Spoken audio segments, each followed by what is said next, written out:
علیکم، آپ دیکھ رہے ہیں کے نیوز ایچ ڈی۔ میں ہوں حارث علی شاہ گیلانی۔ چلتے ہیں آج کی اہم خبروں کی طرف۔ رخ کریں گے سندھ کے شہر ٹنڈو آدم کا، جہاں سے رپورٹ کر رہے ہیں ہمارے bureau chief Waseem Khan. Tando Adam general secretary press club سری Canada, media director Pakistan Canadian community, سرپرست کاشف اخبار سید وجاہت علی شاہ کی ٹنڈو آدم پریس کلب آمد۔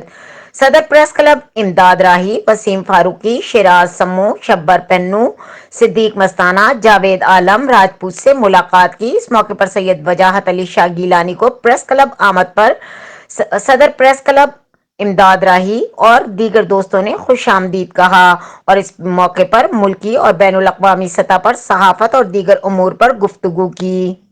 مزید خبروں اور اپڈیٹس کے لیے ہمارے ساتھ رہیے گا۔ تب تک کے لیے اپنا خیال رکھیے گا۔ اللہ حافظ۔